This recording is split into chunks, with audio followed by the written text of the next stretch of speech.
Assalamualaikum warahmatullahi wabarakatuh. Selamat datang di channel Bidan Tiara Mona Lisa. Di video ini saya akan membahas soal-soal P3K kebidanan. Yuk simak videonya. Semoga teman-teman mendapatkan nilai terbaik dan semoga tahun ini lulus ya P3K-nya. Amin. Jangan lupa berdoa dan berusaha. Langsung saja kita akan bahas soal yang pertama. Seorang bayi laki-laki usia 12 bulan dilakukan penimbangan oleh ibunya di puskesmas untuk memantau perkembangan anaknya. Hasil anamnesis didapatkan hasil bayi aktif, sudah belajar berdiri selama 30 detik, dan mampu menyebut 2-3 suku kata yang sama. Hasil pemeriksaan fisik kesadaran kosmetis, berat badan 11 kg, panjang badan 75 cm, suhu 36,5 derajat Celcius, pernafasan 30 kali per menit. Hasil pemeriksaan KPSP didapatkan jawaban yang sebanyak 9. Pertanyaannya, pada kasus di atas apakah interpretasi tahap perkembangan yang paling tepat pada bayi tersebut? A. Pertumbuhan dan perkembangan tidak normal. B. Pertumbuhan kurus dan perkembangan meragukan. C. Pertumbuhan normal dan perkembangan meragukan.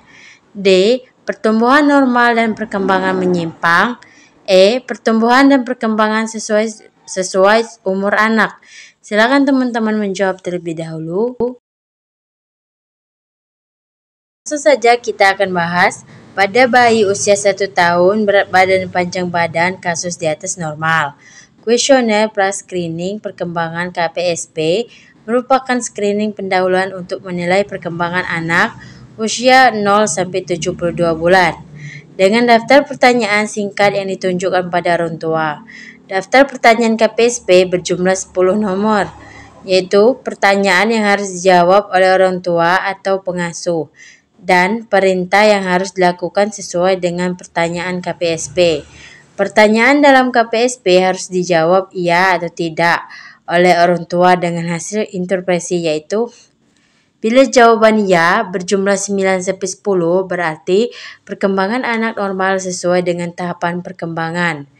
Bila jawaban ya kurang dari 9 maka perlu diteliti tentang pertama, cara menghitung usia dan kelompok pertanyaannya apakah sudah sesuai. Kedua, kesesuaian jawaban orang tua dengan maksud pertanyaan. Apabila ada kesalahan maka pemeriksaan harus diulang. Bila setelah diteliti jawaban ya berjumlah 7-8 berarti perkembangan anak meragukan M dan perlu pemeriksaan ulang 2 minggu kemudian dengan pertanyaan yang sama. Jika jawaban tetap sama maka kemungkinan ada penyimpangan. Bila jawaban berjumlah ya berjumlah 6 atau kurang, kemungkinan ada penyimpangan P dan anak perlu dirujuk ke rumah sakit untuk memerlukan pemeriksaan lebih lanjut. Jadi jawabannya adalah E, pertumbuhan dan perkembangan sesuai umur anak karena nilai KPSP-nya adalah 9. Lanjut kita akan bahas soal nomor 2. Seorang bayi laki-laki usia 18 bulan dibawa ibunya ke puskesmas dengan keluhan diare sejak 1 hari yang lalu. Hasil anamnesis bayi rewel BAB 3-5 kali sehari. Konsistensi cair, tidak ada darah dalam tinja, minum biasa dan bayi tidak muntah. Hasil pemeriksaan keadaan umum baik, berat badan 11 kg, panjang badan 76 cm, suhu 37,5 derajat Celcius. B ini pernapasannya, ini salah ketik, pernapasan 36 kali per menit, mata cekung, turgor kulit kembali lambat. Pertanyaannya, rencana asuhan apakah yang paling tepat pada kasus tersebut? A. Pemberian oralit.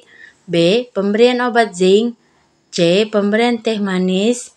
D. Pemberian antipiretik. E. Pemberian antibiotik. Silakan teman-teman menjawab terlebih dahulu. Langsung saja kita akan bahas kondisi pada kasus tersebut menunjukkan tanda diare dehidrasi ringan atau sedang dengan 2 tanda, yaitu keadaan umum, gelisah, rewel, mata cekung, rasa haus, ingin minum banyak, turgor kulit kembali lambat.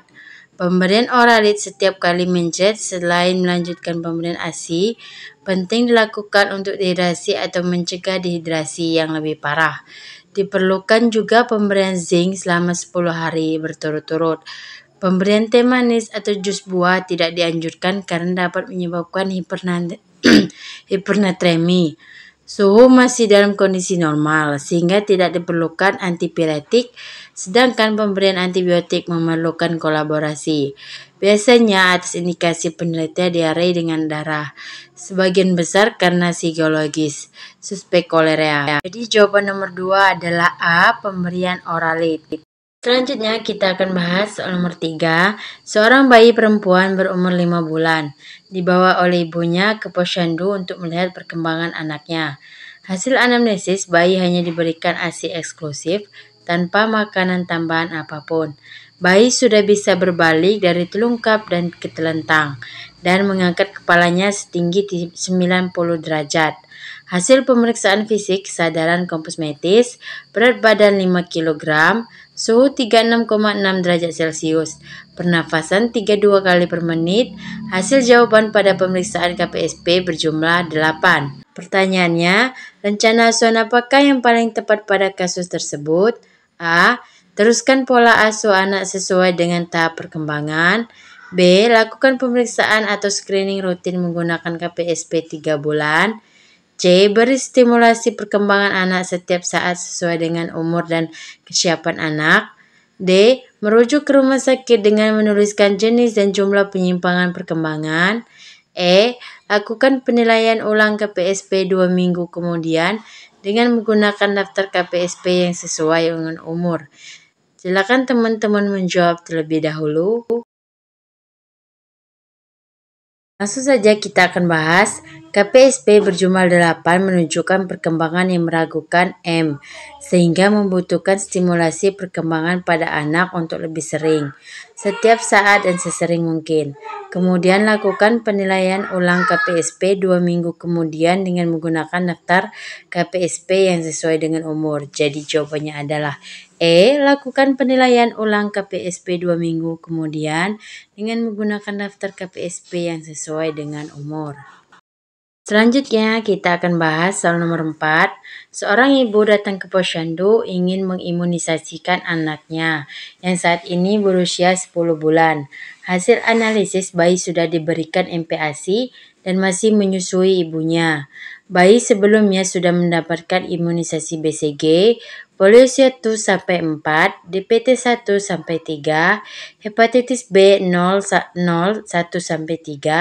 hasil pemeriksaan berat badan 8 kg, panjang badan 73 cm, suhu 36,6 derajat Celcius, pernafasan 30 kali per menit. Pertanyaannya, jenis imunisasi apakah yang paling tepat yang diberikan pada bayi tersebut? A. HIV, B. DPT, C. Polio, D. Hepatitis B, E. Campak. Silakan teman-teman menjawab terlebih dahulu. Langsung saja kita akan bahas.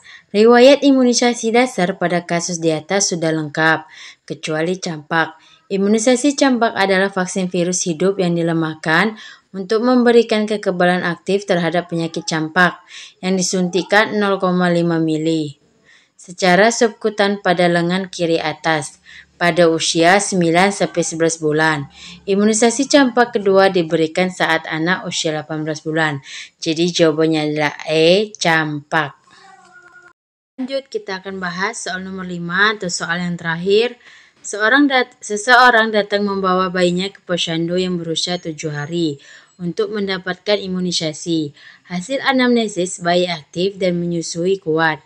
Hasil pemeriksaan, keadaan umum baik, berat badan 3000 gram, panjang badan 50 cm, suhu 36,6 derajat Celcius, pernafasan 30 kali per menit. Bidan akan memberikan imunisasi BCG pada bayi tersebut. Pertanyaannya, pada kasus di atas, teknik injeksi apakah yang diberikan pada bayi tersebut? A. IM, B. IP, C. IC, D. SC, E. SC dalam. Silakan teman-teman menjawab terlebih dahulu. Langsung saja kita akan bahas. BCG adalah vaksin yang memberikan perlindungan terhadap infeksi tuberkulosis atau TB. Ini adalah infeksi serius mempengaruhi paru-paru dan otak atau meningitis, tulang, sendi, serta ginjal. Vaksin BCG mengandung bakteri hidup yang telah dilemahkan yang disebut Mycobacterium bovis, yang mirip dengan bakteri yang menyebabkan TB. Cara kerjanya dengan merangsang sistem kekebalan tubuh untuk membuat antibodi. Tujuan utamanya adalah menghancurkan bakteri TB tanpa menyebabkan penyakit. Disuntik secara intrakutan atau IC di daerah lengan kanan atas. Jadi jawabannya adalah C, intrakutan IC. Sekian dulu pertanyaannya, ada 5. Semoga teman-teman lulus P3K tahun ini ya, amin. Untuk mendukung channel ini, jangan lupa like, share, dan subscribe. Terima kasih.